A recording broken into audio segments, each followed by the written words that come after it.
자, 안녕하세요. 북스론 커피 여러분. 자, 오늘은 저번 시간에 이어가지고 삼국사기와 삼국유사 관련돼서 심부생 관련된 강독 내용을 이제 진행을 해볼까 합니다. 자, 심부생 몇 페이지 보시냐면요. 483페이지 보세요. 자, 거기 보면 이제 그 삼국사기 관련된 내용이 있는데, 자, 한번 읽어볼게요. 자, 삼국사기는 인종 때 편찬되는데 이보다 앞서 고려 이전의 시기의 역사를 정리하는 노력은 고려 초에 있었다. 그래서 이제 예전에 얘기한 것처럼 구삼국사라는 책이 있죠. 이 구삼국사는 예전에 기출문제 나왔던 부분인데, 자, 요거는 이제 고구려 계승 의식을 바탕으로 이제 썼던 책이에요. 그래서 후에 이제 고려 중기 때나 그 후기 때 사서에 영향을 주죠. 그래서 우리가 이제 알고 있는 삼국사기라든지 삼국유사라든지 아니 동명왕편이라든지 예전에 그 책들에 영향을 줬던 책들이 그래서 구삼국사다. 그래서 예전에 동명왕편 관련된 문제 나올 때 그 시험 문제 나왔으니까 파악해 두시고요. 자, 요 구삼국사는 편찬 시기는 강종 때는 또는 건한 2차 침입 이전의 어느 시점에서 주장되었지만 근래는 건한 2차 침입을 막아내고 난 이후 현종 4년이라는 견해가 제기되고 있다. 자, 구삼국사는 선전하지 않아서 자세한 내용은 알 수 없으나 고려 초기의 분위기상 볼 때 고구려 계승 의식을 강하게 표현했을 것을 추측한다. 자, 그리고 토한 고대적 사유를 담은 기록을 탈락하지 않고 널리 수록됐으면 알 수 있고, 그리어 당군 봉기나 동명 왕 봉기에 남아 있을 것이다. 그래갖고 이제 여기 있는데 요 그 내용들 있는데 이 당명왕 봉기와 그 당군 봉기와 동명왕 봉기는 구삼국사기에 있는 내용이에요. 근데 지금 전해지진 않는데 후에 이제 사세에 포함되어 있는 거죠. 근데 이거는 그냥 추정만 할 뿐이지 실제로 그렇다고는 말할 수는 없어요. 일단은 그렇게 파악을 하고 있다는 거죠. 추정을 하고 있고, 자, 고려가 후삼국을 통일하는 과정에서 발해와 발해 유민에 대한 통합 의식을 강하게 내비치고 있으므로 그 삼국사는 고구려 발해 의식을 계승하고 있다. 그 다음에 이제 현존하는 삼국사기와 구삼국사는 여러 가지 점에서 크게 다르다. 자, 삼국사기는 요청의 난을 토벌한 후 그 토벌 지휘는 김부식이 중심을 편찬됐죠. 그래서 이제 인조 때 국외에서는 거란이 쇠퇴하고 여진족의 금나라가 새롭게 등장하여 고려의 압력을 가하여 국내 정치에 커다란 파도를 일으켰는데요. 자, 어, 이런 상황에서 국내적으로 문벌 귀족 가운데 독점했던 이자교의 난이 일어나 문벌 귀족 사회에 이제 그 허점이 등장을 했죠. 자, 이런 시대 분위기 속에서 서경이 중심이 되어 개경의 문벌 귀족 사회 중심의 체제에 도전하면서 서경으로 천도하게 되었고 대외적으로는 서경 고려 사대를 요구했던 여진족 정보를 주창하였다. 자, 이런 운동이 좌절되어 돌아가자 모청은 서경에서 반란을 일으켰던 것이다. 모청의 북진 정책을 주창했고 사상적 풍수 도창사를 기반을 했다. 자, 여기에서 이제 그 삼국사기가 만들어진 어떤 배경 이런 것들이 요 문제에 나올 수 있어요. 여기에서 이제 풍수 도참이라는 것은 이제 그 서경귀지서를 얘기하죠. 자, 이 서경귀지서 얘기인데 이제 모충에 나는 이제 진압한 후에 이 삼국사를 왜 편찬했냐? 아까 얘기했처럼 이 모충에 난에 이제 분열된 민심, 그 서경귀지서 같은 풍수 도참에 의해서 분열된 민심을 재수습하고 중앙집권적 어떤 국왕 중시의 중앙집권적 체제를 강할 목적이 있었다. 그래서 삼국사기 쓰라고 목적을 쓰라고 하면 이 목적을 이렇게 쓰시면 되고요. 여기요. 그 위에가 이제 뭐냐 모청에 나는 할때 풍수 도청사상 이런 등등은 배경이 될 수 있겠죠. 자, 왕명에 따라 김부식이 책임 편찬관이 되어 최선보나 이인모 등 8명의 창고와 그다음에 정승명, 김중호 등 2명의 강구 등 11명의 평사관과 함께 삼국사기를 편찬했다. 자, 여기에서 이제 알 수 있듯이 삼국사기는 김부식 혼자 편찬한 게 아니라 11명 정도의 공동 편찬이었다라는 걸 알 수 있죠. 김부식은 그걸 이제 총괄했고요. 예. 감수국사라고 하죠. 총괄하는 사람을요. 자, 근데 이제 이게 또 하나 알 수 있는 것은 공동편차 외에도 간찬사서라는 걸 알 수 있어요. 국가 차원에서 했던 간찬사서다.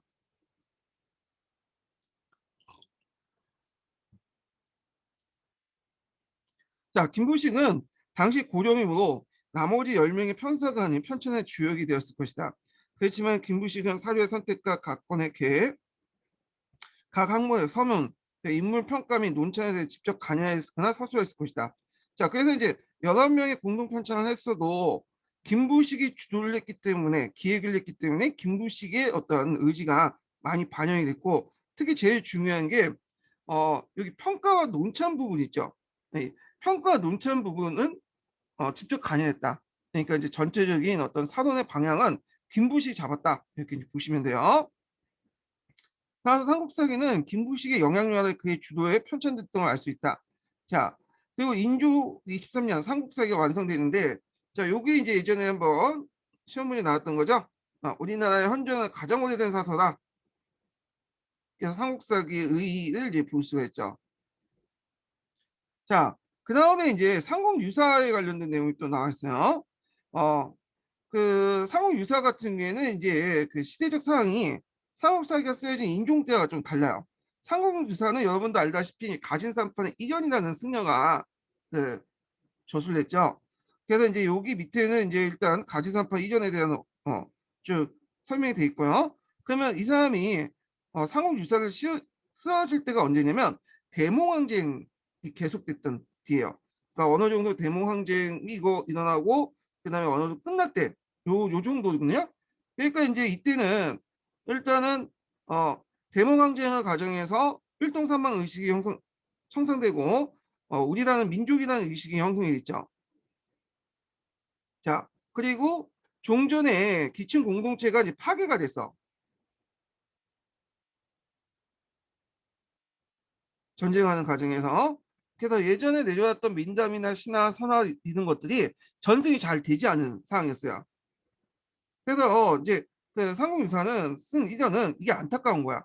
그래서 어떤 민족의식 형성과 기층 공동체의 파괴 통해서 전승되지 못한 여러 이제 민화나 실화나 이런 것들을 정리할 필요가 있겠다. 예. 그래갖고 만든 게 삼국유사고 그런 차원에서 뭐냐면 단군 신화가 서술돼 있죠. 자, 그래서 이제 이 내용들 좀 기억을 해두시고요. 자, 그 다음에 뒤에 넘어가서 자, 이더는 그 몽골과의 전쟁을 직접 체험했고 전쟁에 불타버린 항공사의 황량한 모습을 목격하기도 했으며 민족의 현실에 가슴 아파했다. 당시 불교의 타락상을 목격하고 13세기 후반에 충녕왕의 명령에 따라서 청도 운문사를 중심으로 불교 개혁을 앞장서기도 했다. 자, 이런 상황에서 이전은 당시 고려인들의 민족 자주의식을 심어줄 필요가 있기 때문에 뭘 했다? 삼국 유사를 전술했다. 이렇게 좀 보시면 돼요. 자, 그러면 삼국사기와 삼국유사의 구성을 볼게요. 자, 여기 상당히 중요하죠. 자, 먼저 삼국사기 볼게요. 삼국사기는 제가 이제 통론 때 이제 설명한 것처럼 중국 전사학생 기전체 형식을 도입했어요. 기전체는 여러분들 알듯이 인물 중심이잖아요. 연표가 아니라. 그래서 여기에서 이제 구성도 예전에 시험 문제 나왔죠. 봉기, 연표, 지, 열전. 이게 이제 삼국사기 구성이죠. 그러니까 봉기는 여러분들 항제 역사고 그 다음에 열전 인물 그 보통 사람들의 역사고 연표는 이제 시간 순으로 해갖고 정리해 놓은 거고 지는 어떤 특정 분야의 역사를 얘기해요. 자, 봉기의 분량의 절반을 전체의 절반 이상을 이상한 것은 열전 위주의 중국 사서와 다르다. 자, 여기에서 이제 삼국사기와 기존의 이제 중국 사서, 기전체 사서의 차이점이 나와 있죠. 자, 여기에서는 정치, 청제지변, 전쟁, 외교 관계 등 관한 내용이 담겨 있어서 당시 한국의 정치 사회상을 잘 보여주고 있다. 자, 지는 이제 어떤 특정한 분야의 역사인데 제사나 악, 색복, 거기, 뭐 기용, 옥사, 지리, 직간 이런 것들인데 예를 들어 뭐 직간 같은 경우에는 간직 체계를 얘기한 거고 지리 같은 경우에는 이제 뭐 풍수지리 같은 것들 이런 것들을 얘기하죠. 자, 그래서 이제 열전에는 69명의 개인 전개가 실렸고 열전은 김유신이야 신라인들이 치우쳐 있으며 백제 고구려인들은 배려가 적었다. 자, 여기에서 눈여볼 게 이제 김유신이야 신라인들이 치우쳐 있다는 거죠.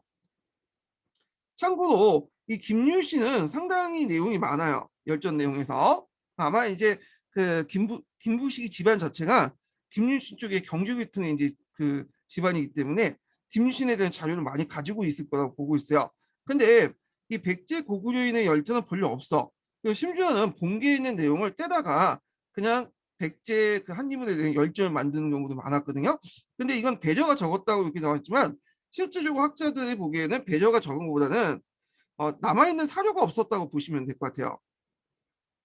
신라의 사료는 상당히 많이 남아있는데 비해서 백제나 고구려의 그 사료는 그 당시 그 남아있었던 게 별로 없었던 거예요. 고구려 백제가 멸망했을 때 당나라 나당연합군에서 그런 사서들이 많이 불다 없어졌거든요.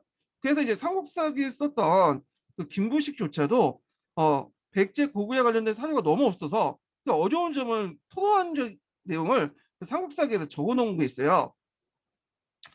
자, 하여튼 그 삼국사기는 체계적 역사 서술 방식에 특히 많은 역사 사실을 정리함으로써 삼국시대 우리 역사를 재구성한다는 점에서 편찬의 역사적 의미가 있다. 그래서 여기 편찬의 역사적 의미 쓰라고 하면 이걸 뒤에다 쓰면 되겠죠. 그래서 기존에 이제 드문드문 남아있는 책들 또는 중국에 있는 책들을 관련된 삼국 관련된 기록들을 한눈에 보기 편하게 기전제 형식으로 정리를 했다. 이렇게 이제 보시면 되겠죠. 자, 그러면 삼국유사를 보죠. 삼국유사는 삼국사기처럼 일정한 역사설 체계에 구애됨 없이 자유롭게 형식으로 저술되었다. 자, 삼국유사의 체계 이름에서 알 수 있듯이 삼국사기는 기존의 사세의 부족한 점을 보존하는 데 위해서 창설한 거다. 그래서 유사라는 의미가 어, 부족한 걸 채워 넣는다는 뜻이야. 그러면 뭘 부족한 걸 채워 넣겠어요? 삼국사기 같은 점을 부족한 걸 채워 넣는다. 이렇게 이제 보시면 되겠죠. 근데 말이 이제 채워넣는다는 의미에서 유사를 갖다 붙였지만 실제 내용을 보면 삼국사기 그 플러스 알파를 더 추가했다고 보시면 돼요. 특히 이제 삼국사기에 배제했던 기이하고 신기한 그 기이하고 신비한 내용들 있죠. 불온 난신, 불온 개정 난신 같은 것들을 집어넣었다는 거죠. 자, 이거는 이 사람도 이제 그 자기 제자들을 동원해 가지고 고기 예전에 그 기록물과 그 다음에 금속문 등등을 광범위한 자료 수집했어.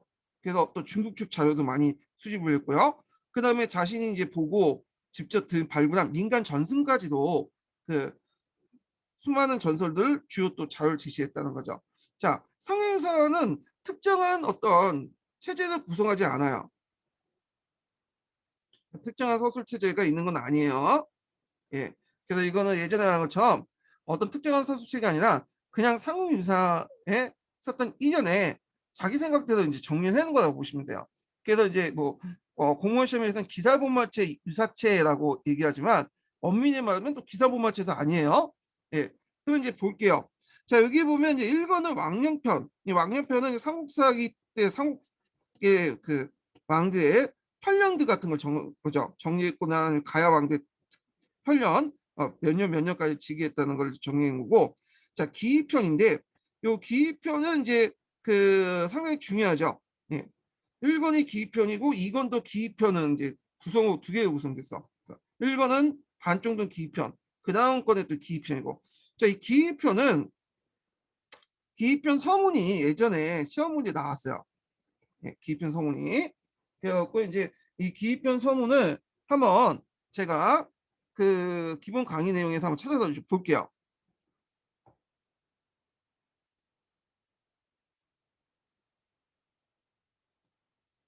자, 이게 이제 삼국사 기입편인데 삼국사 기입편은 뭐 하는 곳이냐면 기괴하고 신기한 얘기들 적어놓은 거야. 그러니까 이제 공자께서 예전에 개혁난신을 얘기하지 않는다고 했잖아요. 개혁불연난신.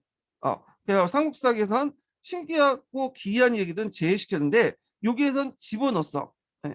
그래서 왜 내가 이걸 집어넣는지 그 얘기를 한 거거든요. 자, 그래서 이제 이게 기출 사료로서 예전에 두 문제 정도 나왔어요. 이게 기출 사료로서. 그래서 눈에 좀 발라두시고, 자, 그러면 이 기입편 서문을 볼게요. 서문을 적는다. 대저 옛날 성인께서는 방향으로 예약은 나라를 익히고 인의도 선교할 땐 개정 내시를 얘기하지 않는다고 했다. 자, 이때 이제 선이라는 사람은 누굴까요? 공자죠, 공자. 그러나 재앙이 점차 일어날 때 부명이나 도록 같은 하늘로부터 이제 어떤 신기한 부적이나 이런 걸 받게 되는데 반드시 다른 사람보다 다른 일이 있었다. 자, 이거는 이제 뭐냐면 이 기입편 자체가 그 어떤 이제 유교에 나오는 그런 요순이나 이런 위대한 그 성황들 있죠. 성황들이 나올 때는 뭔가 징조를 하늘에서 보여주잖아요. 그래서 이런 징조를 나온 것을 이제 얘기를 하고 있는 거야. 예. 그래서 이제 쭉 얘기하고 그래야만 능히 큰 변화를 타고 대기를 잡아서 큰 일을 이룰 수 있다. 그렇다면 삼국의 시조가 바로 신비로운데서 태어났다는 것을 무엇이 계기하냐? 이러한 시의한 바는 모두 편에 있으니 뜻이 여기에 있다. 그래서 이런 시의한 기사들을 여기다 집어넣는 거야. 그래서 중국에서도 요즘 같은 상황들이 어 그런 신기한 기운들 태어나고 이렇게 이제 하늘에서 어떤 계시를 받고 그런 건데 그럼 우리나라도 그런 기록들이 남아 있는데 왜 우리나라는 그런 기록들을 왜 뭐냐면 제거를 해야 되냐? 자, 그래서 요 내용들을 이제 적어 놓은 거죠. 그래서 요거 내용 좀 기억을 해 두시고요. 그다음에 다시 이제 그 선생님 내용을 들어볼게요. 자, 그 다음에 뭐 상권은 뭐 흥평편, 뭐 탁상편에 불교와 관련된 내용들을 쭉 적어놨고요. 자, 5권 해가지고 이렇게 구성이 됐다라는 거죠. 자, 그 다음에 이제 쭉 보면 당송시대 때 고승전의 체제를 유지하면서 평론을 구성하긴 했지만 전체 분량의 절반에 배당한 왕년편과 기이편의 구성은 다른 고성전 체제로 볼 수가 없다. 고승전이라는 것은 예전에 유명한 승려들을 일대기를 적어놓은 정기문이죠. 자, 근데 이제 이 고승전 체제도 있지만 이 고승전 외에도 이렇게 앞에서 좀 왕년편이라든지 기이편도 이제 구성이 됐다는 거예요. 자, 왕년표는 후고구려와 그 후백제에 기술하고 있으며 가락국의 왕력이 포함되어 있어 삼국사의 다른 모습을 보여주고 있다. 자, 여기에서 눈여겨볼 게 뭐냐면 가락국에 왕력이 포함되어 있다는 거죠. 자, 이 가락국의 왕력은 주로 이제 금강가야를 얘기해요.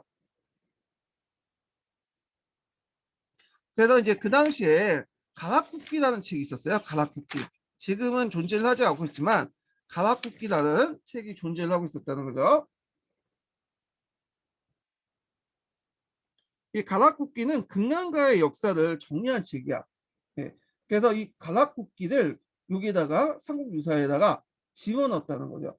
자, 이거는 삼국사기하고 좀 다른 점인데 삼국사기 같은 경우에는 가야의 역사가 특히 본기도 새롭게 만들지 않아요. 본기에다 집어넣지 않고 대개군의 삼국과는 이제 어떤 전쟁 관련된 기사에 이런 이제 가락국기와 관련된 내용, 가야와 관련된 내용을 적어놓은 거죠. 근데 이제 여기에서는 단편적인 내용을 적어놓은 게 아니라 가락국기의 체계적인 기록을 정리해놔서 집어넣었다. 이렇게 좀 기억을 해두시면 돼요. 근데 이것도 좀 문제가 있죠. 왜냐면 가야의 역사가 금강가야의 역사는 아니잖아요. 예. 근데 이제 금강가야의 역사로 중심을 이제 정리해놨기 때문에 전체 가야의 모습을 알 수가 없어요. 예. 그리고 여기에서 이제 육가야설이 나와요. 육가야설. 그래서 이제 금강가야 중심으로 우리가 이제 알고 있는 6개 가야가 존재하고 있었다. 이런 식의 기술이 나오는데 이것도 역사적 사실이 맞지가 않죠. 지금은 육가야설을 믿지 않죠. 정기가야설, 후기가야설 이런 식으로 나누고 보통 이제 40개국에서 50개 정도의 가야가 존재를 하고 있다. 이렇게 보고 있잖아요. 육가야설 같은 경우에는 남할 요초 시기 때 만들어진 관념이다. 이렇게 이제 되는데 하여튼 이런 것들이 존재하고 있다는 것들이 이제 삼국사기와 다른 모습이다. 이렇게 기억을 해두시면 될 것 같아요. 자, 그러면 기이편에 대한 설명이 있는데 기이편은 국가의 흥망에 신이한 힘을 크게 작용했던 인식에서 신이하고 기독하다는 이름을 붙인 것이다. 그래서 이제 고구려 이래 후백제 이래까지 강검이한 59개 항목을 다루고 있다. 그래서 이제 기이편의 마지막에는 고려 중기에 찬술된 가락국기를 넣었다. 이렇게 이제 보시면 되겠죠. 그래서 왕령편에 가락국기의 내용을 집어넣고 여기에는 가락국기의 내용의 본 내용을 집어넣은 것 같아요. 예. 이것도 이제 같이 기억을 해주시고 자, 그다음 흥봉편에는 삼국의 불교 정례를 서술하고 탁상편의 불상, 불탑, 불점, 법전, 사리, 불경 같은 조형물의 이야기를 전승 연기를 중심으로 해서 서술했다. 자, 조승 연기라는 것은 전승 연기가 아니라 조승 연기라는 것은 뭘 의미하냐면 이 그 탑이라든지 그다음에 사찰이 왜 만들어진 이야기 있죠. 레러티브 같은 것들 이런 것들 연기서라고요. 이석그 탑과 석탑절이 왜 이런 것들 어떤 인연에 의해서 만들어졌는가 이런 것들이 연기서인데 보통 그 유명한 고찰이라든지 탑에는 그 연기서라든지 존재를 하고 있어요. 예. 자, 그 다음에 이제 뭐 의회평과 간통평 이렇게 있는데 여기에서 볼 수 있듯이 이제 되게 불교적 중심의 이제 어떤 사관을 제시했다. 불교 중심의 사관. 그 다음에 여기에서 이제 불교적 이 사람이 이제 선종이니까 당연히 선종 중심의 어떤 역사 편찬을 했겠죠. 그래서 회동 고승정처럼 교정이 아니라 선종 중심으로 편찬했다. 요걸 이제 기억을 해주시면 되고요. 자, 내용을 좀 읽어볼게요. 상국유사는 서술체계는 삼국사기만큼 체계화되어 있지 않지만 삼국사기에 기술되지 않는 단군신화, 민간신화, 그다음 불교에 관한 내용이 수록됐으며 그 우리나라 역사의 전통과 사회 문화에 관한 소중하고 풍부한 자료를 전해주고 있다. 특히 다른 책에서 전하지 않은 신라 한가 11수가 실려 있어서 국문학의 연구에 귀중한 자료를 제공해주고 있다. 그래서 삼국사기의 어떤 역사적 의미를 이제 적어놓고 있죠. 자, 그 다음에 이제 뒤에 넘어가서 삼국사기 역사적 의의를 볼게요. 자, 삼국사기는 묘청에 나는 표현된 사상계의 동양과 상이한 입장에서 편찬된 것이기에 북진 정책을 강조하는 고구려 계승 의식보다는 신라를 계승하는 점에서 의미가 있죠. 그래서 구삼국사기에 있는 고구려 계승 의식을 다시 편집해서 신라 계승 의식으로 바꿔놨다. 이렇게 보시면 되고 삼국사기를 편찬한 김부식은 신라 출신이죠. 그러다 보니까 이제 이 사람도 당연히 신라 중심으로 이제 계승하는 것으로 역사 소설을 한 거 있죠. 근데 구체적으로 내용을 보면 꼭 신라를 계승했다고 보기는 좀 어려워. 왜냐면 이게 신라를 계승했다는 거는 좀 약간 이제 후대 평가고, 근데 구체적인 사료 편찬이라든지 그 내용들을 보면 꼭 신라에 대해서 이제 뭐냐면 예착을 가지고 서술한 건 아니라고 이제 볼 수 있어요. 그 내용을 보면 일단 신라가 사대하는 나라로서 독자의 언어를 제정한 것을 옳지 않다고 논했죠. 신라가 비판하는 내용도 있어. 자, 그래서 이제 이거는 예전에 기출사료로서 한번 나왔어요. 고려 시대 때 이제 그 연호를 사용하는 문제를 가지고 중기 때 고려 중기 때 이제 농박 서로 간에 어떤 찬반 양론이 있었는데 그때 이제 그 관련된 사료에서 나왔죠. 그때 이제 인용한 거에 김부식의 이제 얘기를 이제 삼국사기 인용하면서 신라 같은 어떤 조그만 나라가 건방지게 독자적 연호를 사용하냐 이거에 대해서 이제 비판 내용이 있어요. 이 김부식이 얘기하는 거예요. 자, 그 다음에 이제 여기 또 보면 이제 그 고구려 멸망이 중국에 대한 불순한 태도 때문이라고 하며 백제도 설립 응원을 하지 않아 전쟁을 일삼아 대구에 거짓말을 지어지었다. 자, 삼국이 각각 독자의 연호가 있음에도 불구하고 중국에 있는 이상 독자의 연호를 사용할 수 없다는 이유로 이들 묵살하고 했다. 그래서 이제 이런 내용들을 이제 좀 볼 때 삼국사기가 어, 상당히 사대적이라는 걸 좀 볼 수 있죠. 사대적이라는 거. 자, 상고에 관해 평균되게 서술되지 않았다고 하더라도 신라에게 유리한 해석이 많고 통일 신라에 대한 상당 부분을 기술하면서 곡을 계승했던 자체했던 바에 대해서는 언급이 없었다. 자, 이런 것도 이제 아까 신라 중심적인 어떤 사관을 또 대변할 수 있죠. 근데 이제 아까 얘기한 것처럼 신라 중심이라는 어떤 평가는 이건 하나의 이제 의견이에요. 이거는 의견이지 어떤 이제 이거에 대한 다른 반론도 있어요.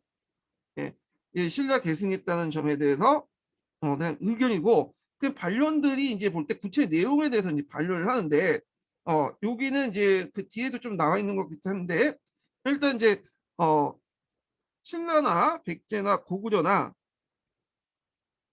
다 아국이라고 했다는 거 자신의 이제 우리 국가라는 의미를 썼고 그 다음에 신라 분기가 백제 분기하고 비율 때 오히려 백제와 고구려에 대한 기록이 더 많다는 거야. 그러니까 통일 신라를 제외하고, 그러니까 통일 이전의 신라 분기의 내용이 백제와 고구려의 분기보다 그렇게 많지가 않아요. 오히려 백제와 고구려 분기가 더 많아요. 예, 근데 왜 신라 본기가 이렇게 많다고 하면 통일신라 이후까지 합쳐가지고 뭐냐면 본 거야. 그러니까 통일신라 이후까지 합치면 신라 본기가 많을 수밖에 없죠. 신라가 더 오래 지속이 됐으니까. 근데 딱 이게 신라 통일 이전까지 볼 때는 백제 고구려 본기가 더 많다는 거. 그다음에 김부식이 신라 쪽을 많이 서술하고 싶어서 서술한 게 아니라 왜냐면 아까 말했지만 기록이 남아있지 않아요. 백제 고구려와 관련된 기록이 남아있지 않다는 거. 신라에 비해서. 그래서 이에 반해 신라 기록은 상당히 많죠. 그러다 보니까 신라 중심을 썼다는 내용이죠. 그래서 우리가 생각할 김부식이 신라를 계승했다는 점에 대해서 이런 반론을 뭐냐면 있다라는 걸 좀 같이 기억을 해주세요. 그래서 앞에도 언급한 것처럼 이 김부식의 삼국사기는 상당히 양쪽부터 이제 천반양론이 많은 책이에요. 이 책은. 그러니까 위견도 되게 많고 책의 성격을 이제 바라보는 관점도 많다는 거. 예. 자, 여기 보면 이제 또 보면 또한 삼국사기는 풍수지리설과 정통적 사유체계에 대해 비판하고 유교적 합리주의 표방했다. 그리고 정치의 교훈을 위해서 유가적 입장을 견지하고 그에 합당한 사실의 선택, 윤문을 감으로써 고대적 표현한 시의한 기익들을 불교적 세계관과 생활생활을 모두 배제했다. 그러니까 시의하고 기이한 것들을 뭐냐 운문을 가했다. 윤문이라는 건 뭐냐 하면 윤색했다는 거죠.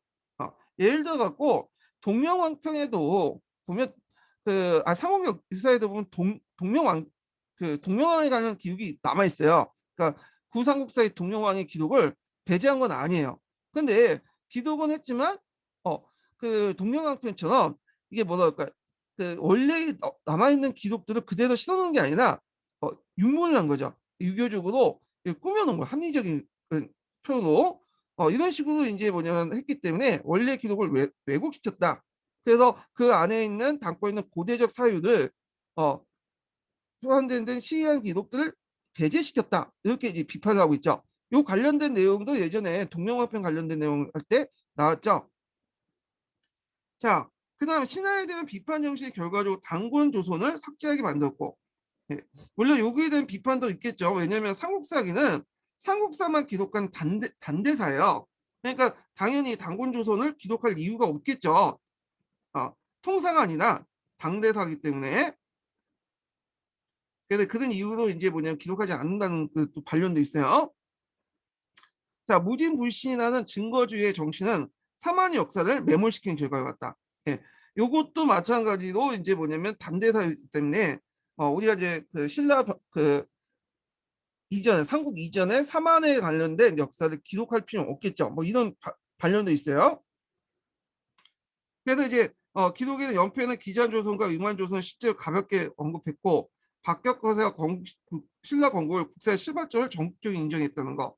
그리고 고조선을 소홀하게 다루어 고조선 내부에서 성장한 고조명 이전의 고구려 존재를 몰각했다는 거.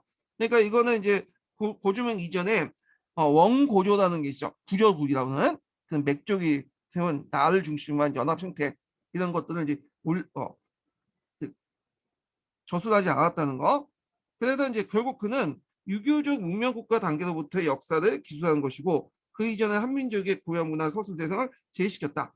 자, 그래서 상고사 문제를 제시시켰다. 이렇게 이제 얘기를 하고 있어요. 자, 그래서 여기에서 이제 여기까지 이제 쭉 얘기한 거 있죠. 여기에서 여기까지는 삼국사기에 대한 부정적 평가예요. 근데 여기에서 아까 얘기했지만 이건 부정적 평가고 그거에 대한 또 긍정적 평가도 동시하고 있어요. 예. 그에 대한 반론도 있고요. 자, 삼국사기는 서술체제와 서술 내용의 책에 있어서 진일보한 면을 갖고 있는 것이나 역사의식 측면에서 신라 계승을 강조했고 정통사상이나 고대관념에 대해서 제대로 평가하지 못했던 한계를 가지고 있다. 그래서 전반적인 한계에 대한 내용들을 정리를 쭉 해놨죠. 예. 근데 이런 부정적 평가도 아까 얘기한 것처럼 하나의 사람, 어떤 사람들의 의견이고 다른 의견도 있다는 거 아까 전에 얘기한 걸 염두에 두시고 보시고요.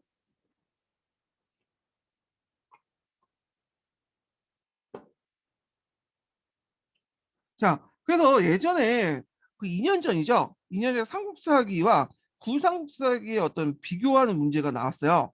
예.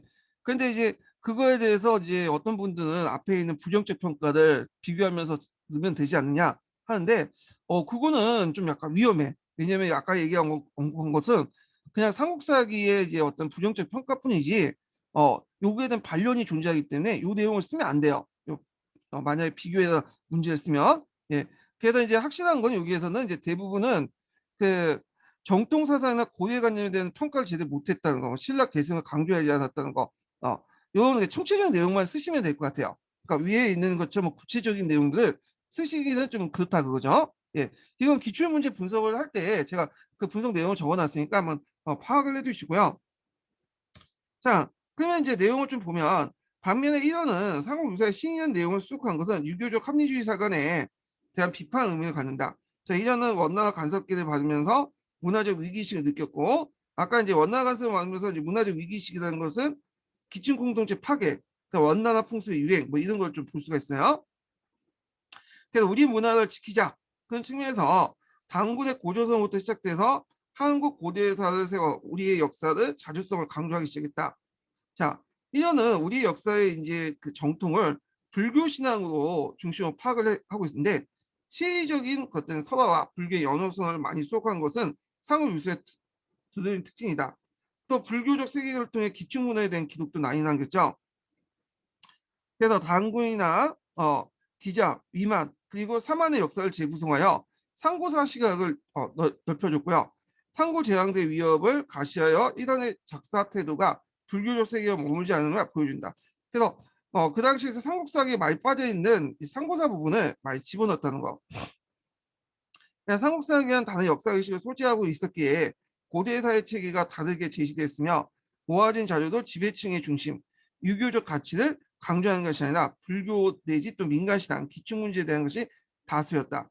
자, 삼국유사나 삼국사기나 그 고려 이전의 역사를 다루고 있지만 역사의식에 큰 차이가 나타나기 때문에 서술 내용도 상당히 차이가 있다. 그렇지만 공통점이 있죠. 어, 두 사서는 신라를 중심으로 서술돼 있고 과대사를 거의 기술하지 않는 점에서 일치한다. 예. 여기에서 공통된 평가, 신라 중심, 그 다음에 발해설 기술하지 않는다는, 이걸 한계라고 볼 수도 있고 뭐 특징이라고 볼 수 있어요. 어떻게 이제 보는 사람에 따라 특징이 있는데 특징이라고 볼 수 있고, 뭐 삼국사기와 삼국유사의 뭐 공통점, 한계 이렇게 볼 수 있다는 거. 그리고 아까 이제 신라를 중심으로 서술했다는 것은 그에 대한 반론도 동시에 존재하고 있다는 거. 그래서 앞에 제가 이제 그 설명한 그 소개한 반론 관련된 내용도 같이 이제 뭐냐면 파악을 해주세요. 자, 그 다음에 이제 동명왕편과 제왕운기를 볼게요. 자, 삼국사기의 다른 역사의식을 만든 사서 동명왕편, 제왕운기가 있죠.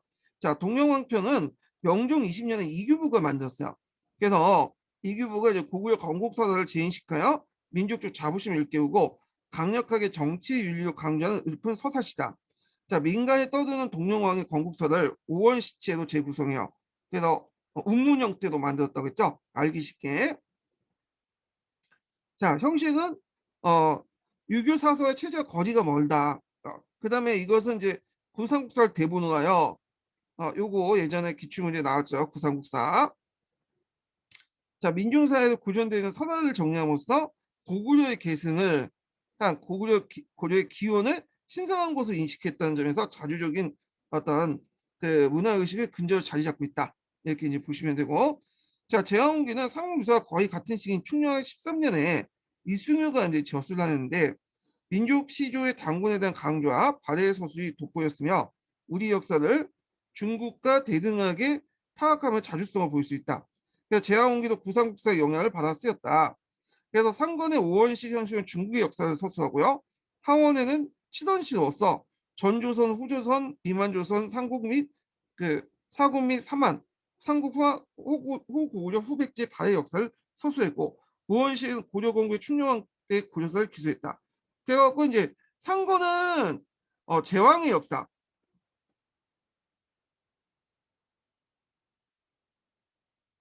하고는 왕의 역사를 기술했다.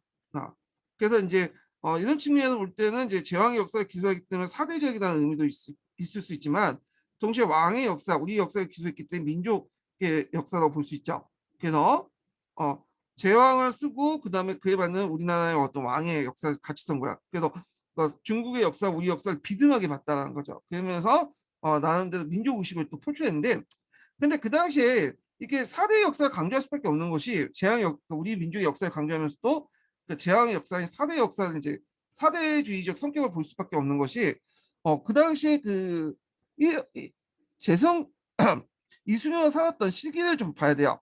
자, 이순신이 살았던 시기는 앞에 이제 뭐냐면 상호 유사보다 좀 뒤에 더 사람이거든요. 자, 그때는 워낙 간섭기야. 그러다 보니까 너무 자주적 의식을 내세울 수가 없었어요. 그런 측면에서 볼 때 이제 제왕의 역사와 왕의 역사 이런 식으로 해갖고 좀 이렇게 이제 중국의 역사도 띄우면서 우리 역사도 같이 띄우는 방식으로 글 썼다. 이렇게 이제 보시면 되겠죠.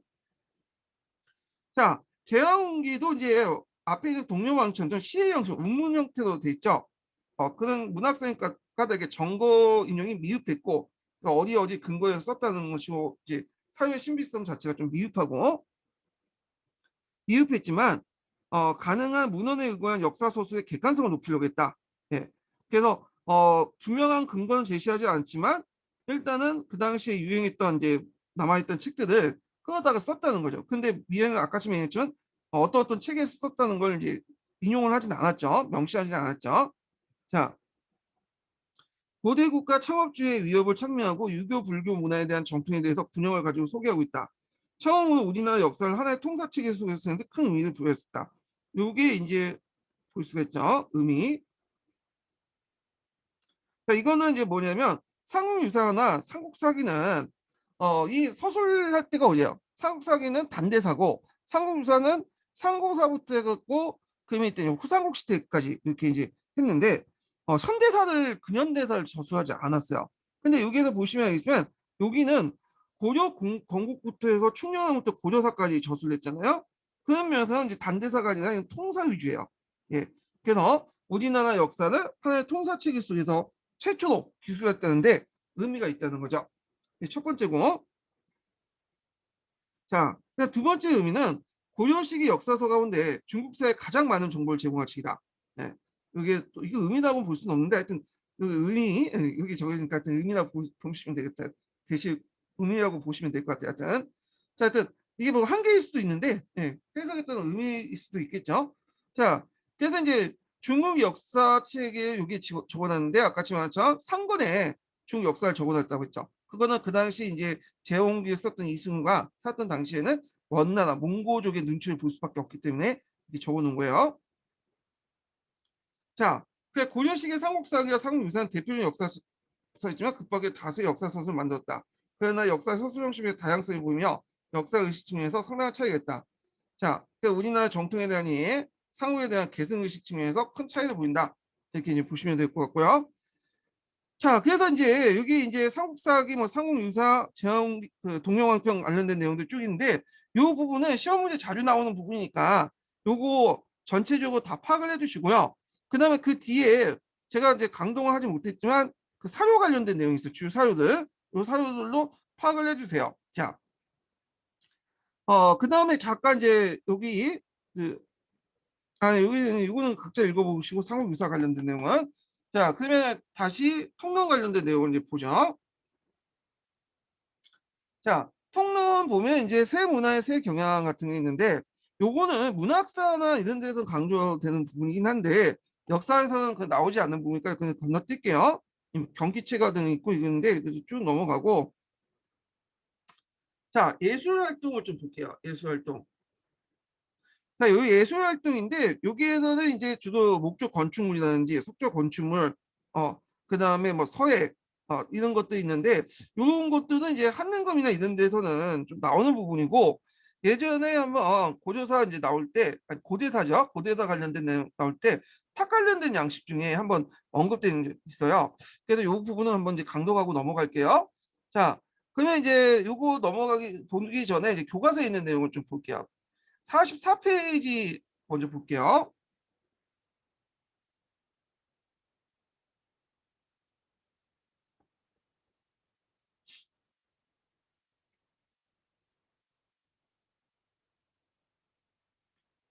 자, 44페이지 내용을 좀 보죠. 자, 여기 이제 읽기 전에 제가 인증번호 하나를 알려드리겠습니다. 인증번호 13번이에요. 첫 번째 인증번호는. 네, 13번입니다. 자, 여기 읽어보면요. 고려시대 건축은 궁궐과 사원을 중심으로 있었다. 남아있는 것은 있었는데 남아있는 건 거의 없었고, 현재 남아있는 고려시대 건축은 대개 사원이다. 자, 사원의 목조 건축의 간결한 주심포 양식이 유행을 했고요. 안동 봉정사 극락전이 가장 오래된 건축물로 알려져 있다. 이게 아마 목조 건물로서는 제일 오래된 건물일 거야. 우리나라 지금 현존하는.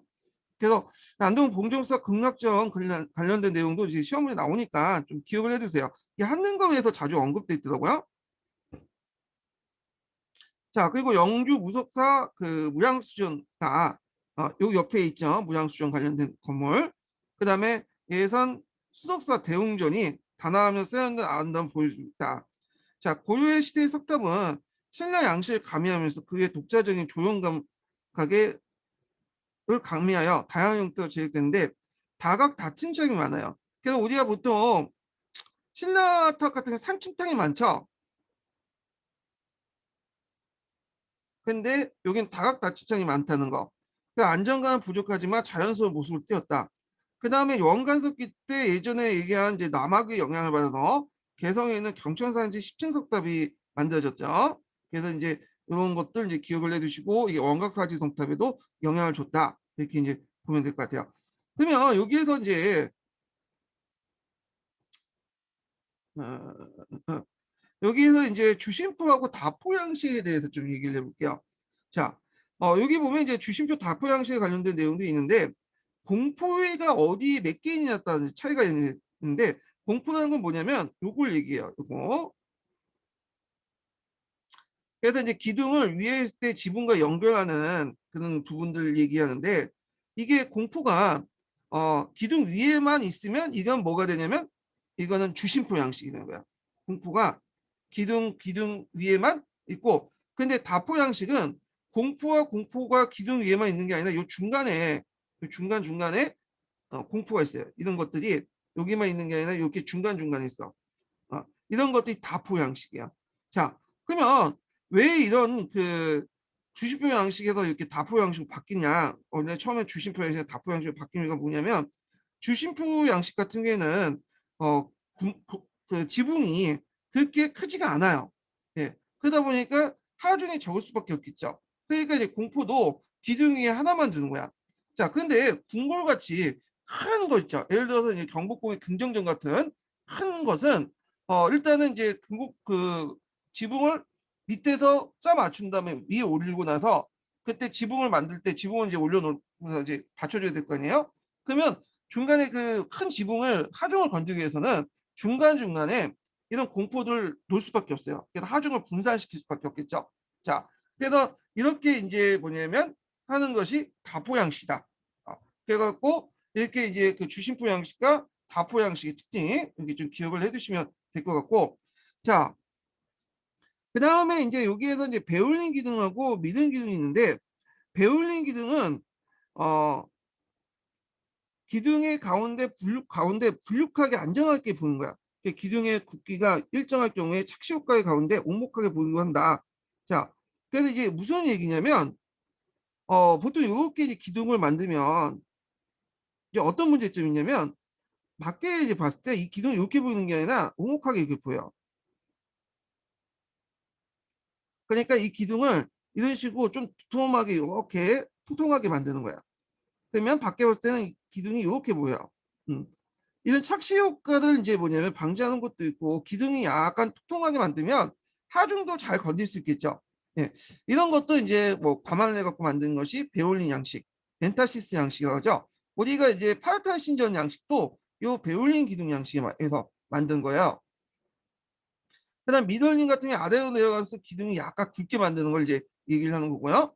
자, 지붕 형태 같은 경우 맞배 지붕, 활자 지붕 같은데 이거 각자 보시고 그래서 이제 뭐 공포 양식의 특징에 따라 주심포 양식과 다포 양식으로 나눈다는 거. 예.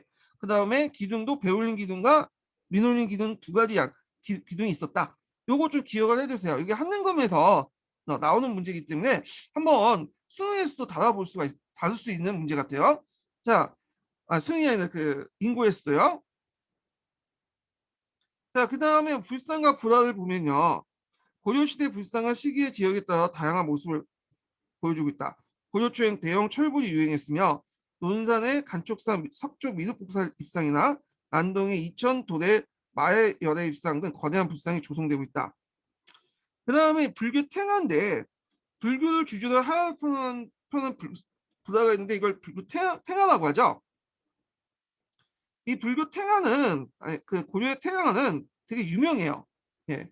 그래서 상당히 잘 그렸고 불교가 이제 고려가 불교 국가니에요.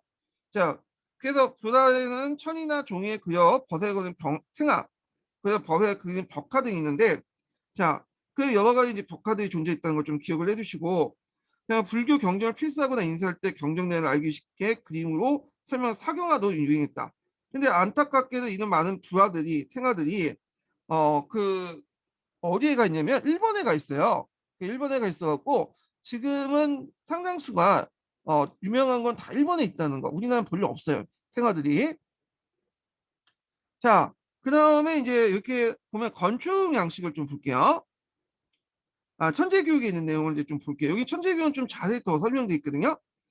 고려 전기에는 주신포 양식이 유행됐고 이 양식이 반영된 안동 복락사 극락전 선조하는 가장 오래된 건축물이다. 그 밖에 이제 부속사 무량수전, 예산 속사 대운정이 있고 두 건물 모두 베올린 기둥을 기법으로 안정된 외관과 세련된 특성을 잘 나타내고 있고 고려 후기 때는 이제 다포 양식이 했는데 이 다포 양식 조선시대 때 큰 영향을 줬어요. 이 다포 양식은 중국의 영향을 또 받았다 그래요. 대표적인 건축물은 항해도 사리문의 성불사 응징전 같은 거 있고요. 그다음 고려시대 그는 신라 양식에서 언탑을 받았지만 다양한 형태로 발전됐다. 또한 평촌 월정사 팔각석탑, 팔각 구층석탑은 다각 다측에 많이 만들었는데 신라 석탑에 비해서 다소 안정과 비례감이 부족하지만 자연스러운 모습을 띠고 있다. 그래서 그 옆에 있는 그 월정사 팔각 구층석탑 있죠? 예, 이것도 그 한능검에 나오더라고요.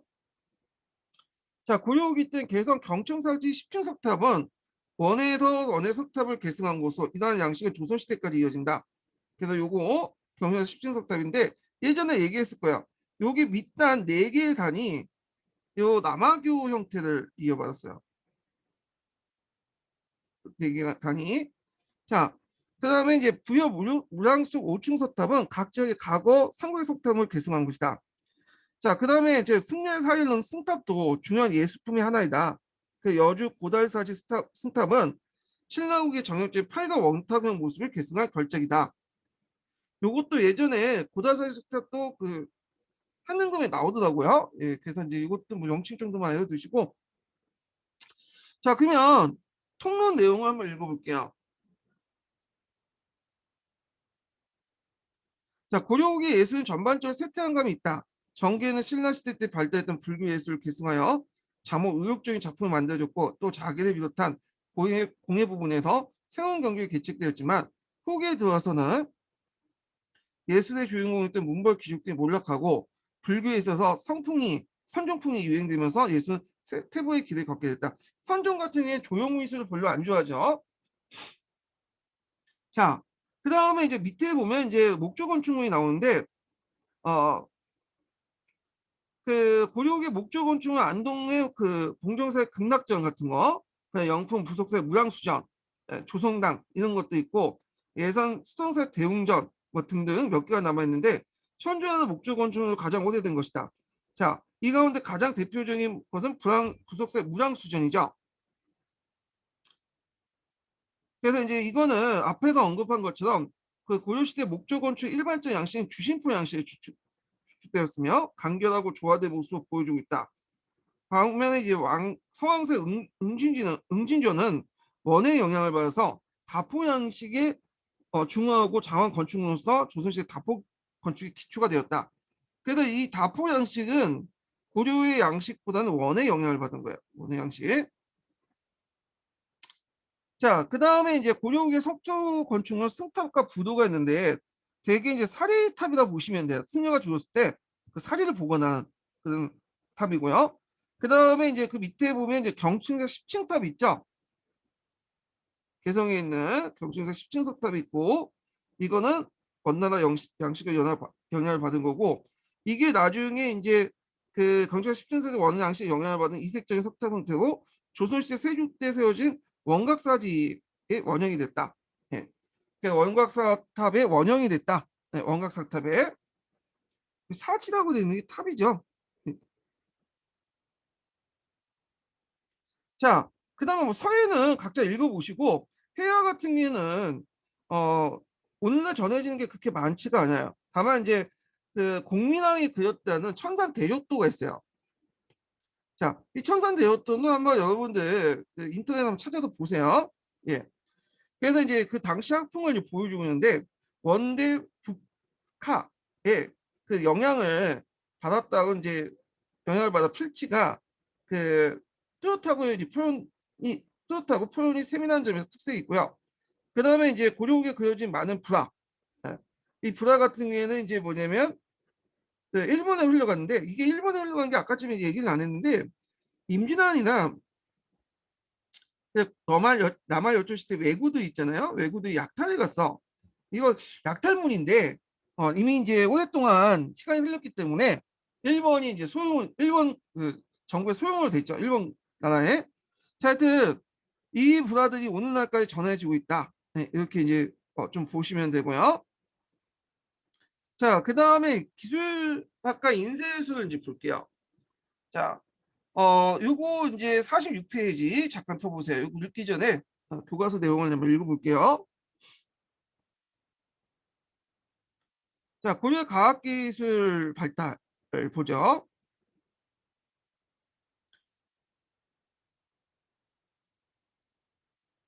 자, 고려시대 가장 기술적인 성과 가운데 가장 주목된 인쇄술의 발달이다.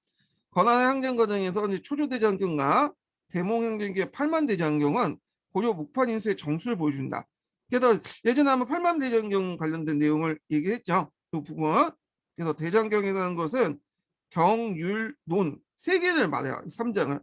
그래서 경은 부처님의 설법, 율은 계율, 그다음에 노는 경과 율에 대한 어떤 주석성 이렇게 해서 이제 했는데 이 대장경의 조파는 제작은 독자적인 불교체를 세우고 불교를 집대성할 수 있는 문화 역량과 함께 일정한 인쇄 기술을 갖춰야지만 가능했던 거. 그래서 이제 10세기 이후에 동아시아 한자 문화권에서 송월 선주도 고려를 비롯해 여러 나라가 한역 대장경을 만들었고요. 고려는 현종 때 거란의 침에 물리치는 과정에서 처음 대장경을 만들었으나 이 초조 대장경은 국내의 자조, 송해 요청, 송과 요의 대장경 및 불서를 강봉에 수입하여 참조를 만들었으며 아쉽게도 몽골 침입 때 대부분 불타 없어졌고요. 이후 고려 때 대몽황제의 의지를 모으기 위해서 다시 대장경을 만들죠. 그래서 이 제조 대장경이라고 해요. 다시 만들었다 해서. 그래서 이제 8만자로 구성됐기 때문에 또 8만 대장경이라고 하죠. 자, 8만 대장경은 초조 대장경과 거의 대장경과 거란 및 송해 대장경을 면밀히 대조해요. 이 초조 대장경 경판은 없어졌지만 인쇄본이 그 당시에 좀 남아 있었나 봐요. 그래서 그걸 이제 참고한 것 같은데, 자, 그래서 멀미 대조하여 수정 보완하고 일부 경전을 세워 넣었다. 자, 이는 고려의 문화의식과 민족의식을 담고 불교의 국제교류 성과를 반영하여 고려 불교의 정수자 세계 문화유산이다. 그래서 이제 금성교과서에 있는 내용을 한번 읽어봤고요. 요 대장경 부분은 전 시간 때 제가 강의 때 따로 이제 또 설명을 했어요. 강독을 했고요. 자, 또 읽어보면 자, 고려하면 금속알자 인쇄술이 대표적이죠. 그래서 이게 이제 고려 최초로 고려에서 세계 최초로 발명됐는데 이것은 기존의 목판 인쇄술이나 청동 주조 기술, 먹과 종이의 제조술 등같이 어울려진 결시다. 그래서 현재와는 이제 세계에서 가장 오래된 금속알자부는 청주 흥덕성에서 1377년에 가는데 직지 심체 요절이죠. 예, 이걸 줄여서 직지라고 하죠. 직지. 자, 근데 이 직지는 아쉽게도 지금 우리나라에 있지 않아요. 자, 지금 프랑스에 있죠. 그 구한말 때 프랑스 그 대리공사가 이걸 사가지고 가지고 왔어요. 어. 근데 이거는 이제 우리가 요청은 이제 반환하기가 어려운 이유가 뭐냐면 약탈문이 아니라 합법적으로 돈을 주고 사왔거든요. 그래갖고 요거는 외교장관처럼 이거 프랑스 정부에 요청을 할 수 없어. 돌려달라고. 그래서 지금 프랑스에 있어요. 요 내용은. 예. 그러나 금속학자 인쇄소는 이보다 앞서 시기에 더 발명되어 활용된 걸 보이는데 비록 인쇄물이 정해지지 않지만 예전에 이제 시험 문제 났죠. 삼정 고국 예문, 또 고금 삼정 예문이라고 또 하죠. 금속활자를 인쇄했다는 기록이 남아있다. 그래서 이제 요거는 이제 인종 때 만들어진 건데 원래 원판은. 근데 전량기에 뭔가 쳐들면서 이제 없어졌어요. 근데 판본 하나가 이제 인쇄본 하나가 이규보 집안에 있었어. 그 이규보 집안에 있으니까 최후에서 최후 정권이 이규보한테 이제 부탁을 해갖고 그걸 가지고 나오게 해서 뭐냐 다시 재판을 했죠. 이때 이제 기록에 보면 동명평 동국 이사국지에 보면 이규보가 그 금속 인쇄술로 금속 활판으로 만들었다라는 기록이 남아 있어요. 이 3.90 예문에. 그래서 이제 학자들이 이제 이거를 금속 활자 인쇄 최초의 책이라고 이제 추정하고 있죠. 예, 지금 남아있지는 않지만 예, 요게 예전에 기출 사료에서 나왔어요. 한능검에도 나오고 수능에도 나오고 인고에서 나왔으니까 관련된 기출 사료들 그 찾아서 보세요. 자, 그 다음에 이제 하향 무기의 개발은 고려말에 무엇보다 시급한 과제였다. 작은 외구의 침입으로 연해안 지역에 큰 피해를 입고 이런 상황에서 하향 무기는 외국 격퇴에 매우 유용하기 때문이다. 그래서 이제 최문선의 끈질긴 노력 끝에 중국이 비밀을 붙여 하약 제조 기술을 터득했고 예전에는 이거 한번 읽은 것 같은데 하통도감을 설치했고 하약과 하프를 제작한 다음에 최문선이 이 하프를 이용해서 진포 싸움에서 외구를 이겼다. 요 하통도감도 13년 기출에 지문으로 나왔어요. 지문. 물론 이제 정답은 아니면 오답이지만 네. 자, 합동도금을 읽어볼게요. 자, 고려시대 하양 및 학위 제조가 맡았던 임시관청이다. 1377년에 최문선의 건의로부터 설치됐고 이곳에 대장군포를 비롯한 20여 종의 학위를 생산하여 고려마을 외구를 격퇴하는 데 사용했다. 예.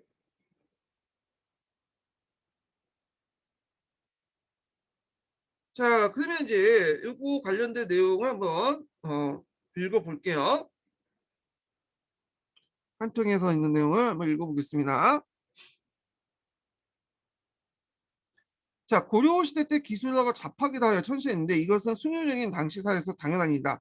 그러나 고려는 현실 사회에서 필요한 여러 가지 기술학을 상당히 발전시켰다. 그래서 이제 고려는 국제학과만 국제학과에서 유학 위에 산학 같은 잡학을 이제 교육했고 과거에서도 재수와 명령 외에도 의학이라든지 그러니까 점이라든지 지리, 그 다음에 상 같은 작업들을 설치했고 이런 부분을 담당하는 기구로서 천문학의 천문 역수를 관장한 서원관, 그다음 미학과 지휘를 담당한 태의관 이런 것들을 이제 뒀죠.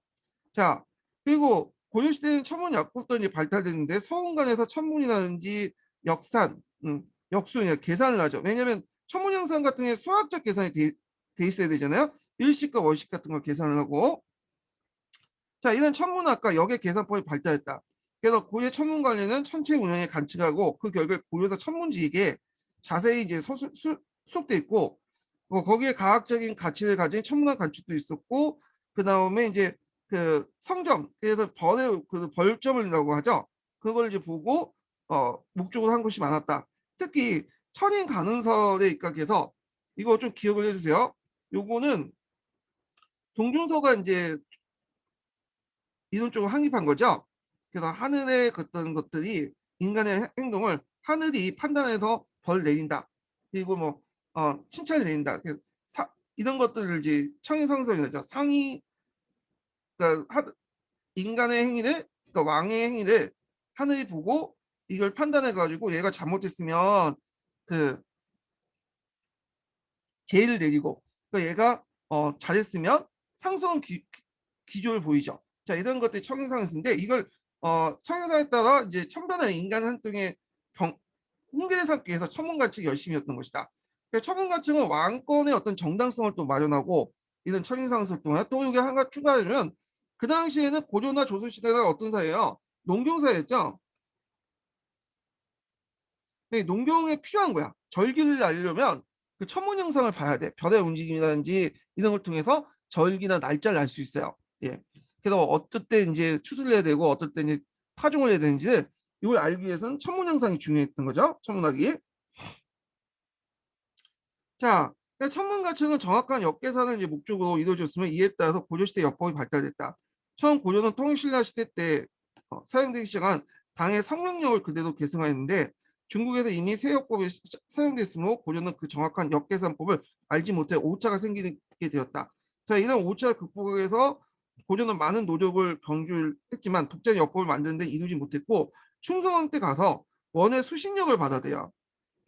이 수신력은 이제 세계사 중국사에도 강조되는 역법이죠. 이거는 그 중동, 그러니까 이제 그 이슬람 역법에 영향을 받은 거예요. 근데 이제 문제는 이 수신력을 이용하려면 좀 계산을 정확히 하려고 하는데 아까쯤에 이제 뭐 계산이 이제 발달됐다고 하지만 아직까지 독자적인 역법을 만들 정도의 어떤 수학적 능력은 없었어요. 그래서 이걸 좀 이해를 못했어.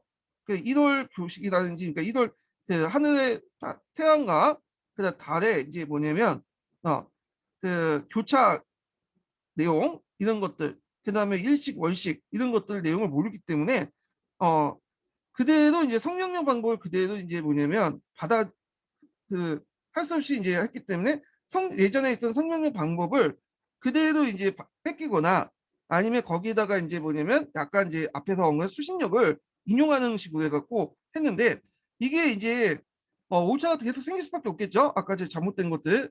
그러니까 이제 다시 국민왕 때 그 대통령을 이제 명예 대통령을 가지고 왔어요.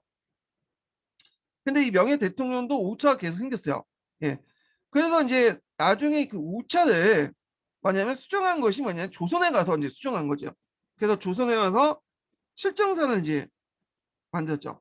근데 이렇게 명예 대통령이라든지 그 다음에 수신력이라든지 등등 성명령이나 같은 거를 가지면서 이게 오차가 생길 수밖에 없는 게 일단 계산을 잘 못한다는 측면이 있어요. 일식과 월식의 어떤 내용들. 그다음 두 번째로는 우리나라하고 이제 그 서울하고 중국의 북경의 경도가 좀 차이가 있어요. 이게 아마 제가 15분 정도의 차이가 있다고 보고 있어요.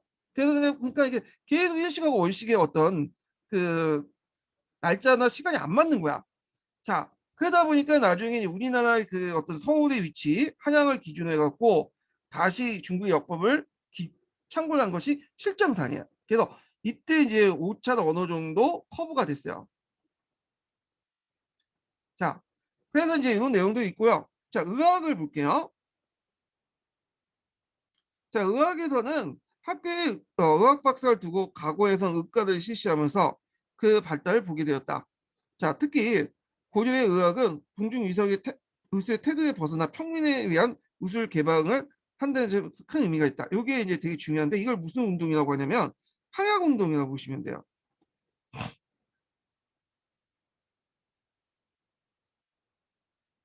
한양운동은 그 뒤에 이제 고려 후기 때 본격화되거든요. 그러니까 이때 한양이라는 건 중국의 약재가 아니라 우리나라 고유한 약재를 써가지고 일상생활에서 구할 수 있는 고유한 약재를 통해서 병을 치료는 그 목적에서 이제 그 한양운동이 펼쳐졌는데 이 한양운동의 결과 고려 후기 때 인구가 증가되는 요인이 돼요. 인구 증가 요인에서 여러 가지 볼 수 있지만 생산력 발전과 함께 이 항해운동을 통해서 가벼운 병 같은 경우에는 자가 치료를 할 수 있도록 이렇게 했던 거죠. 이 항해운동은 후에 조선 초기까지 영향을 주고 조선까지 영향을 주고 그래서 이 항해운동의 결정판이 동의보감이야. 고려 후기 때부터 이제 시작한 이 항해운동이 그래서 이제 이 내용을 이제 좀 볼게요. 자, 항해운동의 대표적인 책이 그 뭐냐면 항해구국방이라는 책이 있어요. 요거 좀 기억을 해주세요. 그래서 고려 23년 1236년에 고종 23년이죠. 예. 항해국방을 현존하는 우리나라 최고 우수로서 그때까지 많이 쓰였던 중국 약재를 한국사 약재, 항약으로 대체하는 데 큰 의도가 있으며 우리나라 의학의 독자적인 연구 계기를 마련하는 데 가치가 있다. 요거 꼭 기억을 해두세요. 항약국방 중국 약재가 아니라 우리나라 약재, 항약을 써가지고 일상생활에서 필요한 이제 약재를 구해갖고 응급처치용으로 이제 사용하기 시작한 게 항약국방이다. 그래서 우리나라 의학의 독자적인 계기를 마련해줬다. 이렇게 보시면 되고,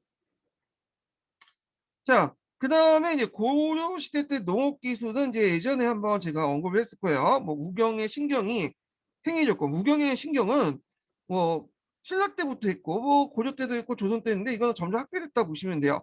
그 다음에 2년 3년 융자 이런 것도 있고 후기에 들어서 더 발달됐고요.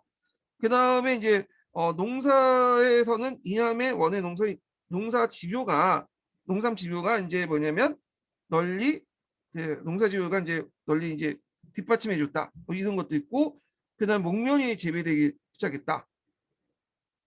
문익점이 이제 이렇게 들어왔죠. 그래서 이걸 계기로 일반 평민들이 의복재료가 종래 마포에서 무명으로 바뀌게 되었다. 그 다음에 이제 밑에 뭐 하약 제조법은 이제 앞에서 얘기했고요. 그 다음에 이제 뒤에 좀 볼게요. 인쇄술 관련된 내용. 자, 이 시기 인쇄술의 발전 특히 갈목할 만한 것이다. 고려 인쇄술은 대장경에서 보는 것 같이 고정식 목판 인쇄술의 이동식 할편 인쇄술로 발전했죠. 그래서 이 목판 인쇄술이라는 것은 그 나무를 짜가지고 나무를 베어가지고 그 위에다가 새기는 거죠. 조각하려고. 근데 할판 인쇄술은 할자를 만들어서 끼얹는 방식이야. 예. 근데 이제 이 할판 인쇄술인데 금속으로 만든 할판 인쇄술이죠. 예전에도 중국 같은 경우에도 할판 인쇄술 있었어요. 근데 이제 진흙이나 뭐 악효를 붙인다든지, 그 다음에 목할자를 사용한다든지. 근데 이런 것들은 되게 약하기 때문에 뭉개져요. 근데 이제 요 금속할자는 단단하죠. 그러다 보니까 많이 사용할 수 있다는 거. 그래서 최초의 금속할자는 고금상정 예문이라고 했죠. 예. 그래서 이 고금상정 예문은 오늘날 전해지지 않고 다만 이제 현재 남아있는 것은 직지신경만 남아있다. 이렇게 이제 보시면 될 것 같고요. 그 공양사전에는 서조원에서 그 주자와 인쇄를 맡겠다. 주자라는 건 할판을 만드는 거예요. 예. 자, 그래서 이렇게 이제 봤고, 자, 그 다음에 금속 활자 관련된 내용이 그 499페이지에 있어요. 자, 심프쌤 그 내용 한번 읽어볼게요.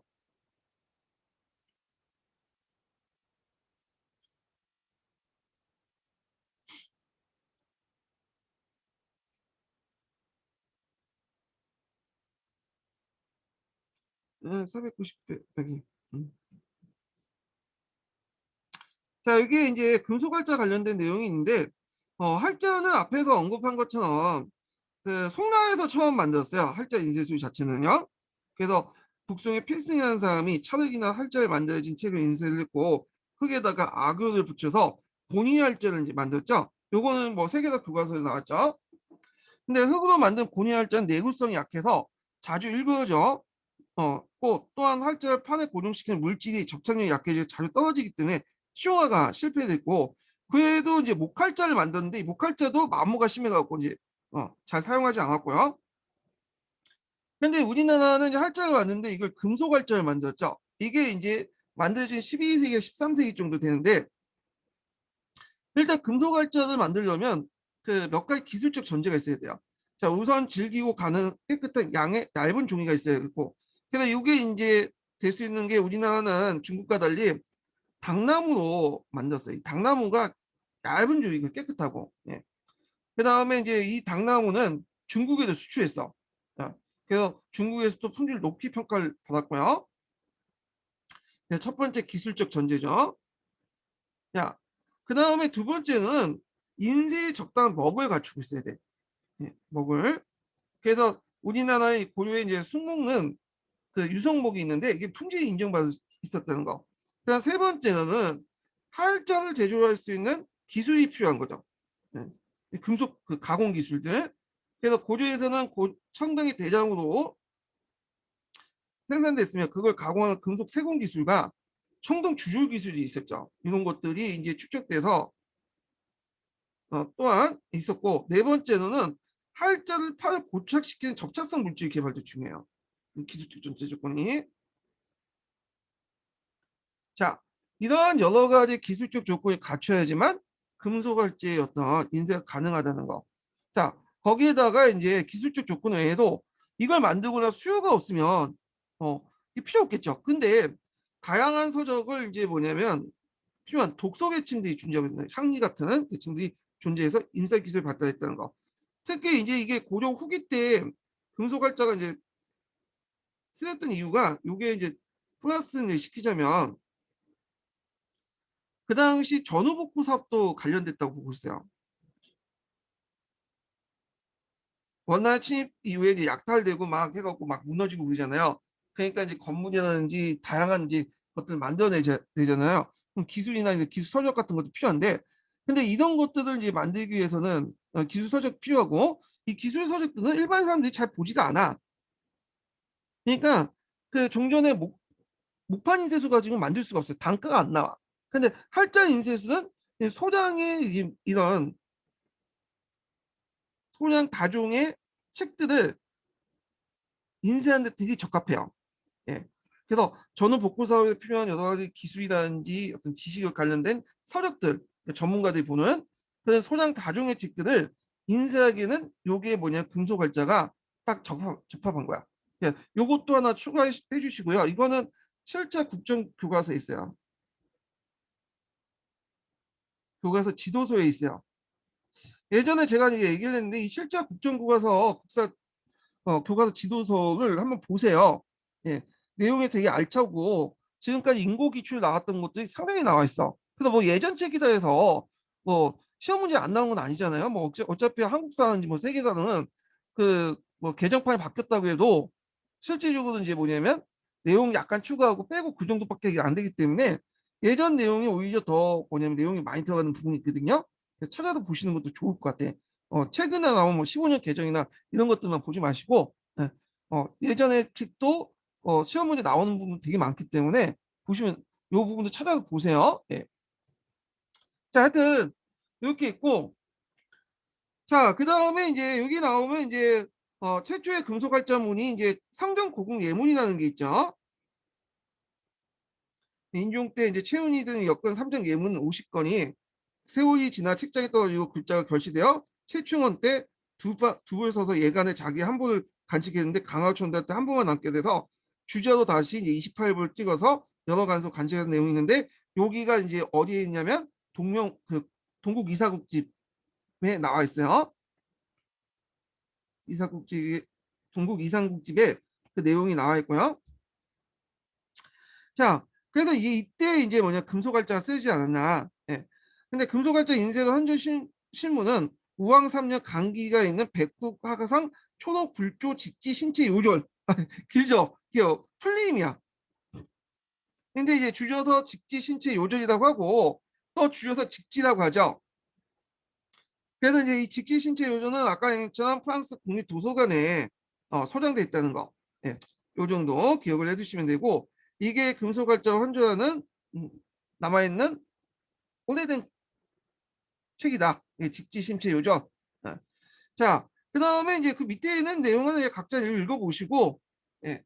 자, 그러면 여기에서 이제 금속활자 한번 끝났고, 고려시대 때 풍수지리설 관련된 내용을 좀 볼게요. 여기는 풍수지리설 관련된 내용이 없더라고요, 통론에서는. 근데 고려시대 때 풍수지리설 관련된 내용은 시험 문제에 자주 나와요. 그래서 이제 여러분들 공부하실 때 이 심부셈 내용하고 그다음에 구특강 있죠? 구특강 내용을 기반으로 해서 좀 공부를 해주세요. 이게 상당히 중요한 부분이거든요. 예. 그래서 시험 문제 한 두세 번 나왔고 그랬어요. 이 부분이. 자, 그러면 이거 들어가기 전에 그 제가 국부셈을 그 구특강을 내용을 정리한 게 있어. 그래서 이 기본 그 강의 교재에 그 내용을 이제 좀 볼게요.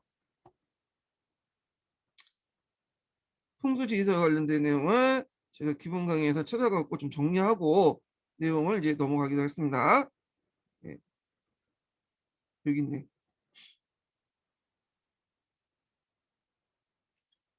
자, 도교는 이제 뭐 아까 이제 초제서강 상행했고 풀관의 팔성당 뭐 이런 데인데 예전에 한 팔성당이 한번 시험 문제 나왔고요. 예. 자, 그럼 풍수 도참 사상을 좀 볼게요.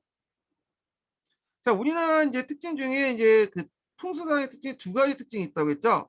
하나가 이제 어 비기 하나가 이제 도창과 연결됐다는 거, 예언사상과 연결됐고, 두 번째가 이제 인위적인 심을 통해서 땅의 지적을 복구시킨 비보사상 이런 것들이 두 가지 특징이 있다고 했어요. 자, 그러면 내용을 볼게요. 풍수 도참이라는 것은 풍수 지리를 보고 예언하는 거야. 그래서 그 도읍지라든지 궁궐성택이라든지 그런 게 영향을 줬는데, 자, 풍수 사상의 이제 전기를 보면 혼효십조나 해서 강조되고 도손비기도 나왔고요.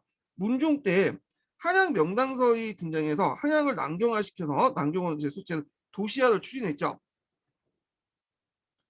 숙종 때는 예를 이제 숙종 때 예전에 말한 것처럼 여기다 이제 천도까지 이제 계획을 했어. 그래서 궁궐을 만들고 천도까지 했지만 도중에 이제 해가지고 끝났고, 그때 이제 숙종에게 건의문을 올린 사람이 김희재라는 사람이 있어요. 이 김희재의 건의문이 예전에 기출문에 나왔죠. 그래서 숙종이 김희재의 건의문을 받고 남경을 이제 만들어서 거기에 천도를 하려고 했죠. 궁궐까지 만들고. 근데 도중에 이게 안 됐어요. 실패를 했고. 근데 이때 남경에서 만들었던 궁궐이 나중에 이성계 때 이제 경복궁 있죠? 경복궁 터가 돼요. 이게요. 자, 예종 때는 해동기록 같은 것들이 저술돼 있다.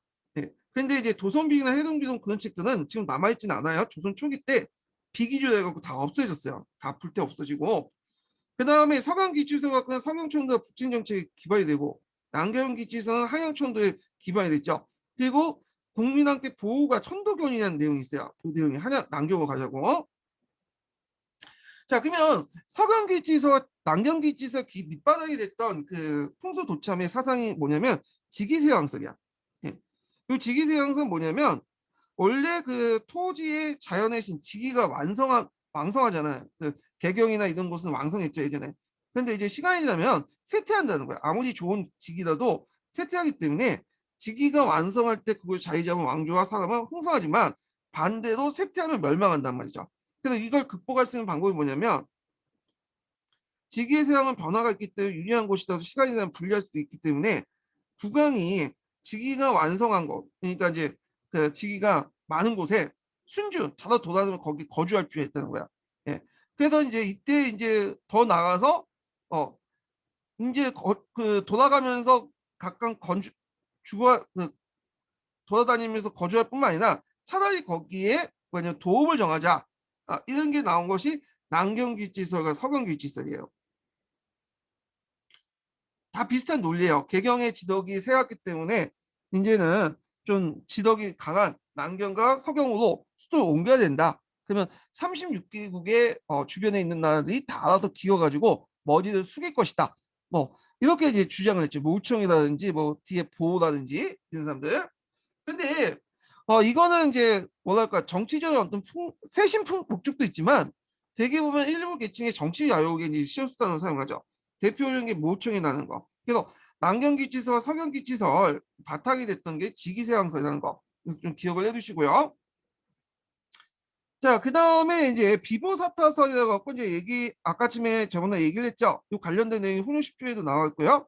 개념은 지리적 조건이 부족한 걸 인위적으로 개선하기 위한 거고, 극복 방법은 지맥이 약한 곳이나 상형이 허무한 곳에 사찰과 부탁을 건설하면서 지리적 조건을 극복하려고 했다.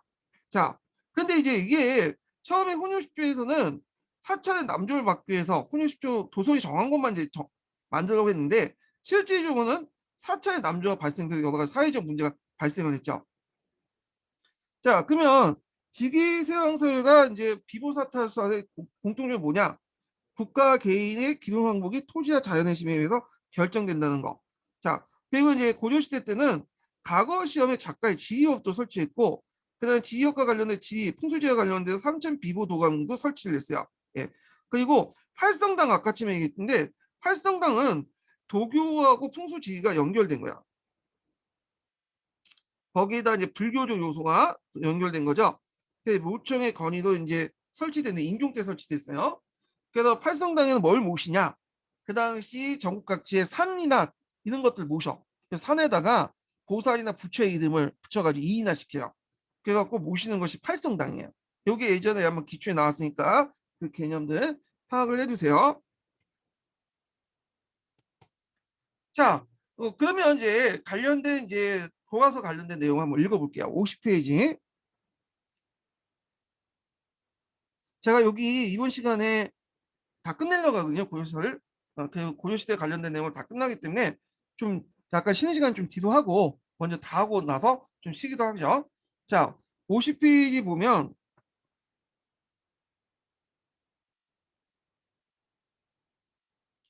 자, 천재교육에 있는 내용인데 풍수지리서는 정치적으로 어떻게 이용됐을까? 이렇게 내용인데 자, 풍수지리설에 따르면 토지의 기운이 모이는 명당의 궁궐, 절 등을 짓게 되면 나라의 운명이 기락된다. 이후 풍수지리는 미래의 복을 비는 수단이 되면서 점차 신비한 그 성격을 지니고 있다. 태조 왕건은 도선의 풍수지리를 이용해서 자신의 고려 왕조 창건에 합리화했고요.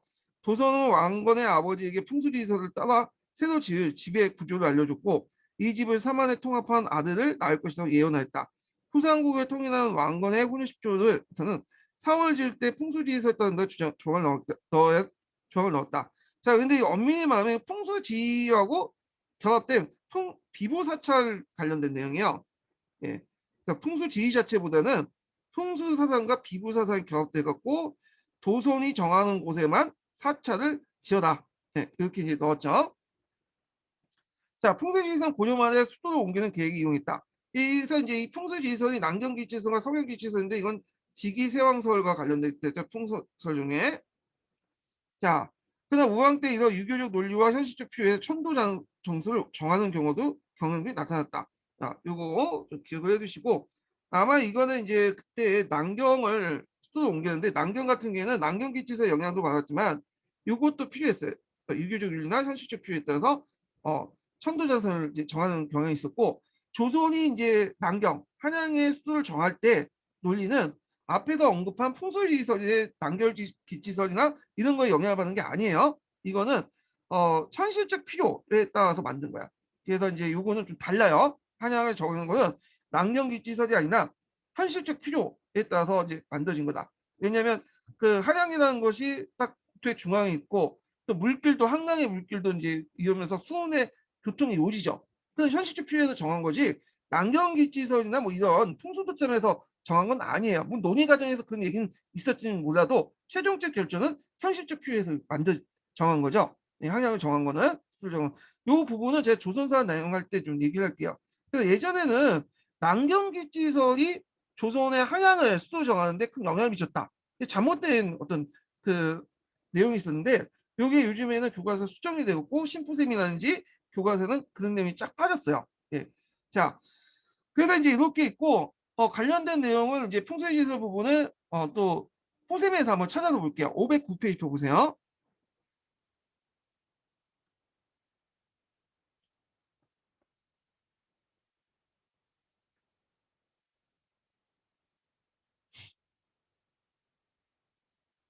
자, 도교사원과 제초 서행이건데 이건 한번 각자 읽어보시고 도교는 풍수지리사상의 서행을 좀 볼게요. 자, 풍수지리서는 우리나라 지형 특성상 상당한 이른 시기부터 발달했고 산이 많고 하천이 공유하여 흐르며 곳곳에 분지가 발달한 자연지리 특성상 택지와 관련된 풍수지리사상에 관심을 끄게 된 건 당연하다. 원래 풍수지리는 땅의 만물을 하상하고 생활력이 있으므로 땅의 활력 여하에 따라 국가나 국토의 인생에 중요한 영향을 미친다고 생각하는 사상이다. 자, 풍수지리 사상은 오래전에 있어 봤는데 그걸 지향한 정리한 사람이 신라의 도선이죠. 그 풍수지리서는 신라 중대에 중국 풍수가 들어갔고요. 자생풍수도 우리나라에 있었어요. 뭐 배삼인수 이런 것도 다 그 자생풍수거든요. 하여튼 그걸 정리한 사람이 고려 때 남할 여초 때 그 도선이죠. 그래서 이 사람은 그 전라도 영암 출신의 성종 승려로서 풍수지리서를 체계했으며 기록에 의해서 왕건의 왕위를 오를 걸 예언했다. 이 도선 비기죠. 그래서 왕건의 국가 운영에 상당한 영향을 주었다. 자, 그다음에 그는 한반도 전역에 답사한 결과를 통해서 국토에 관한 그 각종 비기와 답사가를 남겼다. 자, 이 비기와 답사가는 지금 남아있진 않아요. 다만 이제 고려사나 고려사 조력, 김희지의 상송을 그런 것에 이제 남아있어. 그런 책이 있다는 것을. 자, 그래서 이제 그는 단순한 이론의 습득이 아니라 국토 공간에 대한 경험적 풍수 이론을 제시하면서 한반도 상천의 형세 유기적으로 파악을 했다. 자, 또 도선에 의해 체계된 풍수지리 사상은 개경을 국토사는 데 영향을 주었으며 태조 왕건이 경영하는데 이를 크게 참고했다. 왕건의 풍수 도창설에 대한 믿음은 홍룡십제 여러 조항에서 확인한다. 그 내용들을 보면 자, 삼안의 삼천의 도움에 힘입어 통일의 대업을 이뤘다는 거. 그 다음에 상원의 창고는 도선의 견해에 따라서 지세를 살펴봤다는 거. 그 다음에 세 번째는 서경에 대한 풍수지세 설명과 그에 대한 강조했다는 것. 그것이었다. 자, 이후 고려의 주요 시책을 결정하는 데 미친 영향은 상당히 대단하다. 그래서 사원을 건립하는 데나 천도 문제를 논의할 때 또 마을의 입지나 선택하거나 주택을 짓는데 상당한 영향을 줬다. 자, 이때 이제 풍수지에서는 인간의 현세 살기 좋은 곳을 택한 양택풍수가 라고 한다. 이건 지리학에서 예전에 강조했던 건데 그 지리 쪽에서 요런 풍수 양택풍수가 그러면 묘자지라든지 뭐 조상이 뭘 잘 쓰면 그 당시 이제 그 후손들이 기다릴 것이다 이런 식의 논리가 있죠. 음택풍수예요. 그래서 이 음택풍수는 조선시대 때 들어와서 유행이야. 조선시대 때 양택풍수는 고려시대 때 유행했고 그래서 이제 음택풍수가 유행하니까 조선시대 때는 상속 논쟁 같은 것도 일어났고요. 상속 논쟁. 그러니까 이제 묘자리 논쟁이죠.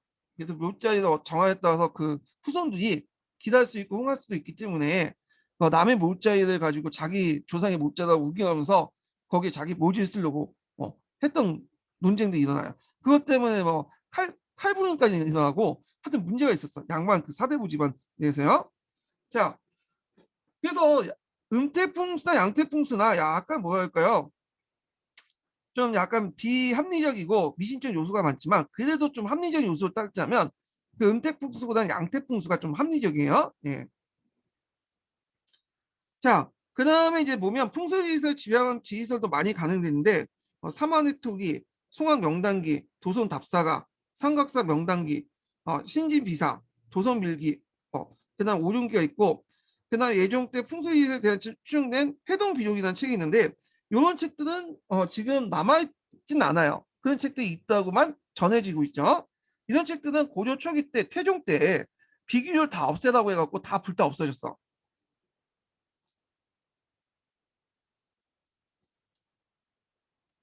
그 다음에 과거 시험에는 비록 작업에 속하지만 지리법이라는 풍수지리에 관련된 과목이 있었고 그 다음에 문종의 이제 마지막 그 전시가 있죠. 경정전시가 때는 별사과라고 해서 풍수지리가에게 국가에 공식적으로 토리를 주었고요. 그 다음에 이제 그 인주 14년에는 지리 분야의 과거 격식을 보며 몇년 첫날에는 신지지리경이나 십조 시험을 봤다는 거. 그래서 이제 이 내용도 있는데 한번 읽어보시고 이거는요. 자, 그다음에 풍수지리설은 기초에 여러 그 천도론인데 요게 지덕세왕설, 지기세왕설이라고 또 하죠. 요게 되게 중요해요. 지기세왕설은 지덕세왕설 있다. 그래서 우리가 알고 있는 남경기지설, 뭐 서경기지설 다 이 지덕세왕설, 지기세왕설과 관련된 거야. 그 내용을 보면 땅의 지기가 일정 기간이 지나면 기운이 상하고 또 일정 기간이 지나면 새하다는 기운이 되살아 새했던 기운이 되살아나는 주장이다. 수도의 개성이 지기가 쇠약해졌으니 수도를 옮겨야 한다는 주장이 나오게 됐다. 천도의 대상지로 거론된 건 석양이었으며 남경도 중시였다. 그래서 이제 이렇게 있는데 여기에서 이제 문종 때 내용을 볼게요. 자, 문종 때는 을 전후해서 항양이 좋은 땅의 항양 명당설이 널리 어, 유행했다. 요때 항양은 이제 뒤에 이제 남경이라고 이제 불렸죠. 그래서 이제 그 한강 연안 지방의 중부 지방이 정치 경제적으로 성장할수록 하얀 천도선이 나오게 된 것이다. 자, 이러한 주장은 문종 때 지금의 서울을 남경으로 승격했다. 예. 그래서 이제 여기에서 이제 초기의 남경하고 초기의 상경하고 후기의 상경이 좀 달라지죠. 그래서 초기 상경은 서경, 동경, 개경을 얘기하고요. 여기 계기는 동경이 탈락되고 서경, 남경, 개경 이렇게 이제 보는 학자들도 있어요. 예. 초기 후기 그 상경과 후기 상경의 어떤 위치가 자 숙종 때는 당시에 숙종 때는 은양간 김희재 요 사람 이름 외워두세요. 요 사람 관련된 김희재 관련된 상소가 기출에 언급됐었어.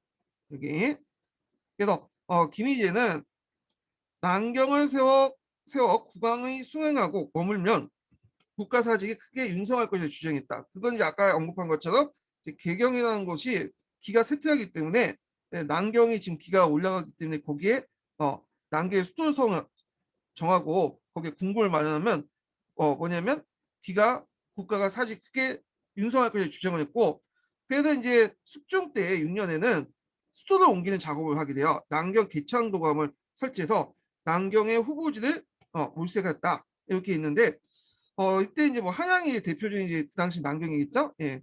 그래서 한양에서 이제 어디에 이제 궁궐을 만들고 이런 것들하고 궁궐까지 만들었는데 도중에 잘 안 됐어. 흐지부지 됐죠.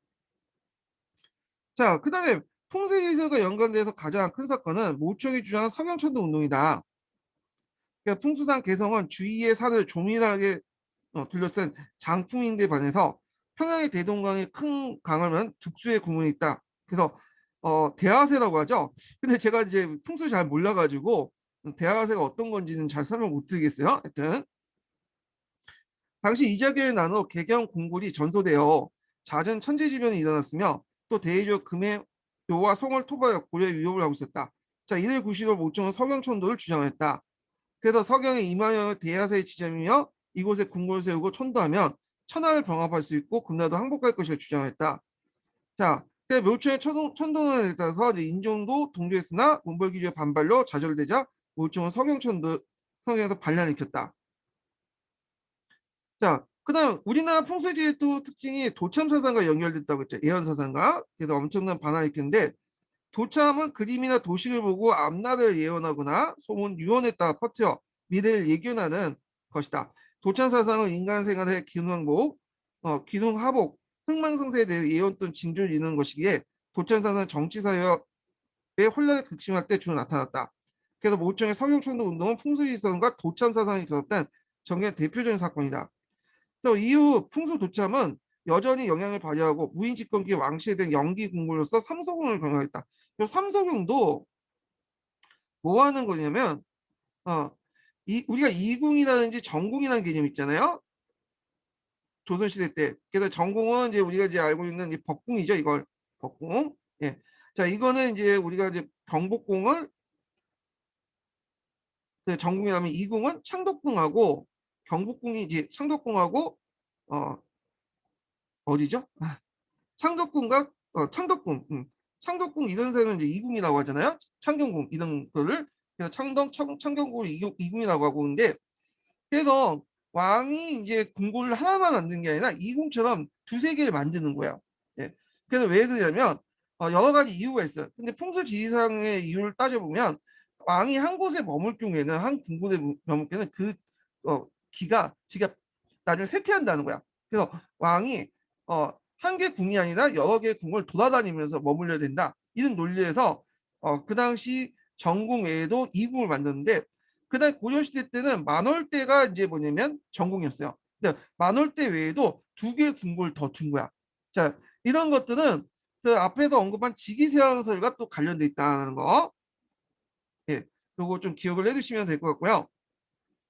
그래서 고려 말에도 이제 그 직위세왕설 관련돼 갖고 또 여러 천도의 논의가 일어났다는 거. 그래서 직위세왕설, 지덕세왕설 요 내용도 기억을 해두시고요. 저때 고려 말 때 직위세왕과 관련된 여러 천도의 논의는 앞에서 언급한 것처럼 보우가 남경으로 이제 한양으로 천도하자라는 주장을 했죠. 요거 이것도 예전에 기출문제 나왔으니까 같이 기억을 해두시면 될 것 같아요. 자, 그래서 풍수지리와 관련된 내용을 한번 봤고요. 그다음에 이제 좀 쉬었다가 근세 사회로 넘어갈게요.